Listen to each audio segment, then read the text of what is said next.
Islanders, it's a must-see show today. There are so many fellow Islanders on board the Carnival Ecstasy right now as she is on her last sailing with paying passengers. In today's show, you're not going to see this ugly mug like you have to see every day. We have a ton of exclusive content for you, including the pilot getting off the Carnival Ecstasy in Cozumel for the last time and stepping back onto that pilot boat. We've got the answer from the captain. Where is this ship headed after October the 10th? Who bought the ship?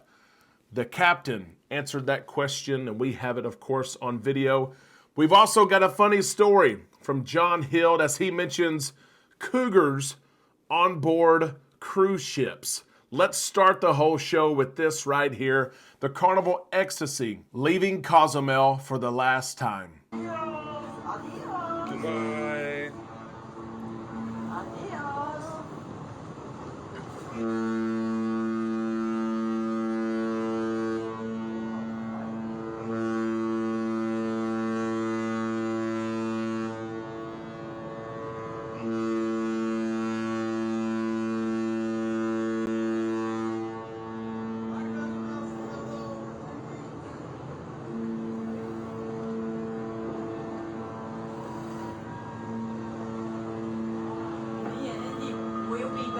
But this ship won't be back.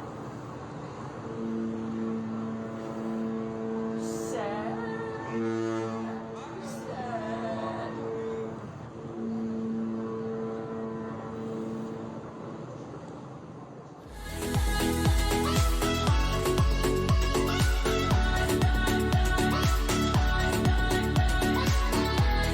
A big happy Thursday to all you Islanders. We are cranking and moving right along with this week, and this 10 minutes here is going to help it go by even faster. Thank you for stopping by the show today. I am Derek, and it is time that we drop our anchors. Whatever's on our mind, our heart, whatever troubles us right now, drop it just for a little while. Let's take some time and relax in the islands together as we take a look at the Carnival Ecstasy and what all she's doing this week. We have some exclusive content you are not going to want to miss in just a minute or two. I want to mention this. 2 weeks from today, Amanda and I will board the Norwegian Prima, the beautiful new cruise ship. She's going to be in Galveston for a very special sailing, honoring the top teachers in America. Amanda was chosen as one of those 100. We cannot wait to board that ship. We cannot wait to share Galveston with you. We've got the internet package. Of course, we're going to share a lot of content with you. Make sure you are subscribed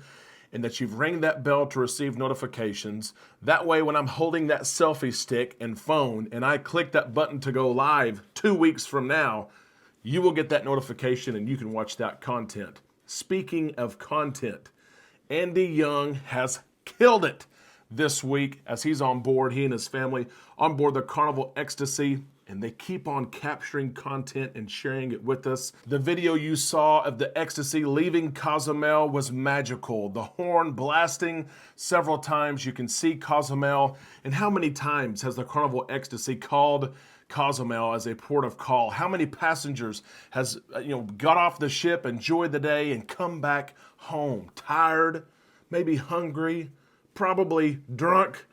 It's seen Cozumel more probably than you and I have. 5.5 million people have sailed that ship. We are going to continue that exclusive content with you today.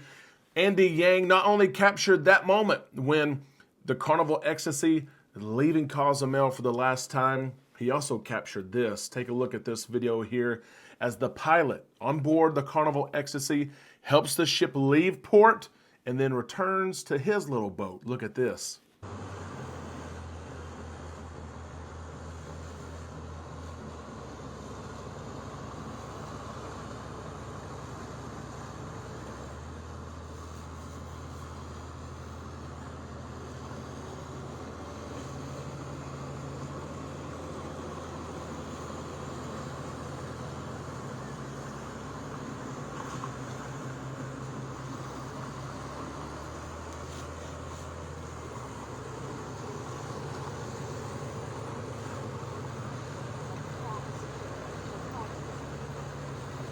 Very last time a pilot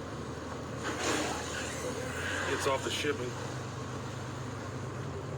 Gets off the Ecstasy for the very last time. Bye. Goodbye. How neat is that? A lot of people don't know that these local officials are instrumental in these ships coming into port and leaving port, and that locals, including U.S. home ports and ports of call in the Caribbean and Bahamas and around the world, those officials come on board and take control of the ship, maneuver the ship. They are local experts. That's what happened there with the pilot in Cozumel. And you can see he's off the Carnival Ecstasy for the last time. He's going home. That is it. But that is not where it stops. So many people have wondered, where is the Carnival Ecstasy going? Who has purchased her? There was a slim chance that another cruise line was going to purchase the Carnival Ecstasy because she's in great condition. Cruisers over the last several months, ever since Carnival made this big announcement, have left great reviews, and they always mention the shape that the ship is in, that she's beautiful. She looks like she's brand new. And the hope was someone would purchase her, but that's not what's going to happen. Take a look at this video that Andy captured as well of John Hild asking the captain, and it's the first time we've heard this answer in its entirety. Here are the plans for the Carnival Ecstasy. So, Captain, you have the, I don't know what the right word, normally we'd say the honour, the privilege, which it is, but it's also such an emotional finish to the ship. And probably the question that everybody wants to know is, what are you going to do? What happens to the ship? Where do you put it? And how does it all work? Because what you're about to do, I would imagine, is foreign to any training that you've ever had. So could you just explain to everybody that in 16 and 20 days' time, what you'll be doing? Well, we will be leaving from Mobile on the 15th, bound to Miami, where we're going to stay 3 days, and then from Miami we will be leaving on the 20th, and we plan to arrive at the final destination that is in Turkey, Aliağa is called place, on the 7th of November. So we will be sailing with slow speed, and during these 17 days, well, we will prepare everything that has to be prepared for the new buyer of the ship. So in order for him that when he come on board, he's gonna find everything properly placed. We will arrive there on the 7th of November.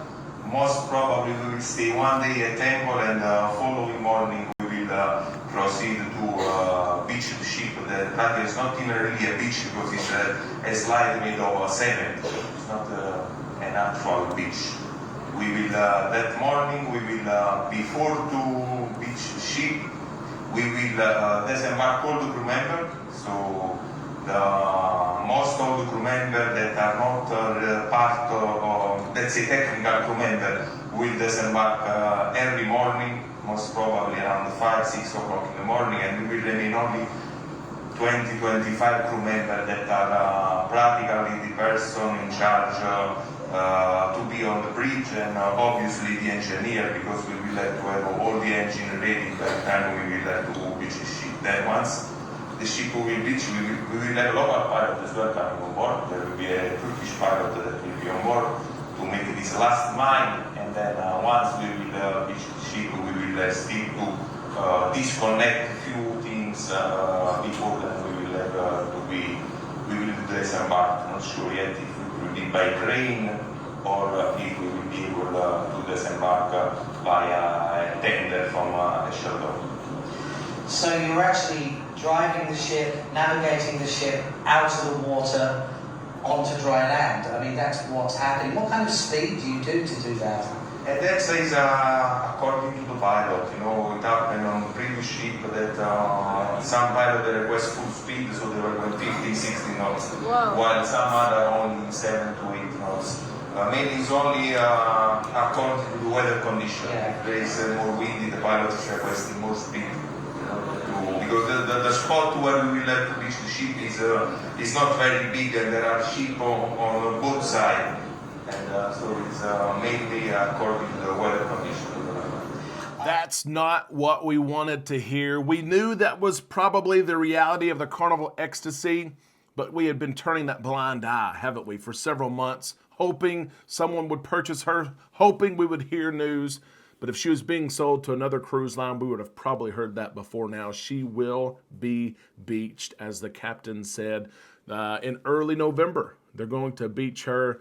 It's sad to see, but at least the Carnival Ecstasy got that proper goodbye that her other sister ships who were scrapped and beached during our COVID shutdown, they didn't get the same treatment. At least we got to say goodbye to her.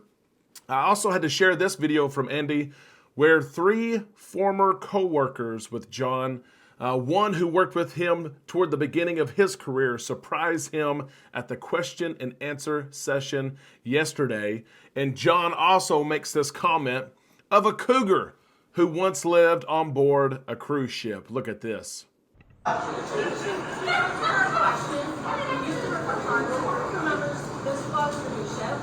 You used to work for Carnival. Not on this ship. Not on this ship. Celebration. On the celebration. Celebration. Hello, tell everybody what you did. Guest services. Guest services. What were you? Dancer. You were a dancer? With Rand, of course. Wonderful magician, great friend of mine. And Casino. All on the celebration. No, there's celebration. He worked with you on the Holiday. You worked with me on the holiday and you've got your old name tag on. Yeah. yes. I'm so sorry, tell me your name. You're Oz? You're kidding me. You're Oz? No way. I have no idea, I don't really know. Not a clue. No, I'm joking. Are you really Oz? We worked together on the celebration and I was assistant bar manager. 1989. Whoa. Oh my goodness, Oz. Well, these are the people, the foundation of the crew members that we have today. Thank you so much. Please, Oz, leave me on a bit of paper, cabin number of guest services, okay? And I'll give you a call and have a cup of tea. Oh my goodness. He worked with a magician, I'll be really quick, Rand, and this is back on the ship.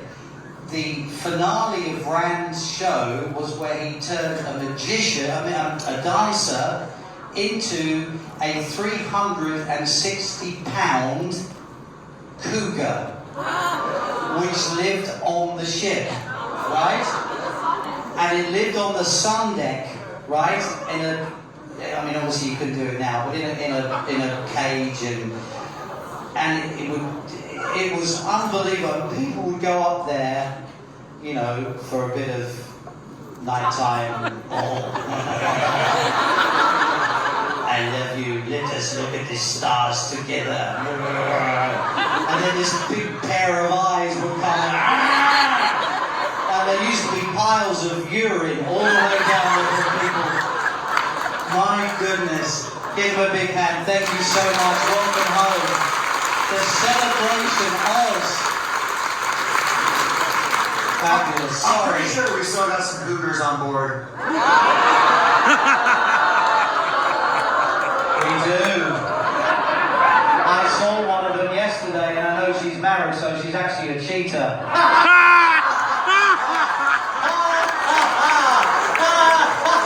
She's a cheater! That is great. That is great. Good stuff there from John Hild. He's so quick and witty, he is. Can you imagine, though, a cougar, a big cat living on board? Could that happen today? John says no, but could that happen today? I'll probably say no as well. Let us know what you think in the comment section below. And I have to ask you this, if you're not an Islander yet, why not? Hit that subscribe button, ring the bell to receive notifications when we upload content. Also, if you enjoyed the content today from Andy and myself, please give us that thumbs up. It helps this video be seen by others. Let me ask you this, the show today was a little bit different. I always enjoy sharing the content that you capture and you create. When you're on special sailings like this, or you have special experiences, know that I love to share them. make sure you're on our Facebook page so you can share that content. I will always reach out to you. I will always give you credit, as I did Andy today, but let me know what you think about the show today. Do you enjoy the creative side of the Island Time regular show, but plugging in some of these Islander experiences? Let me know in the comment section below. And as I'm sure Andy and so many other Carnival fans will see this video, share your comments and your thoughts below on the Carnival Ecstasy and that fantasy class of ship. Let us know your memories. If you prefer those smaller cruise ships, let us know in the comment section below. Islanders, I hope you have a great day. Tomorrow is Friday. We're going to see you in the comment section below on our Facebook page, and of course tomorrow right here on Island Time.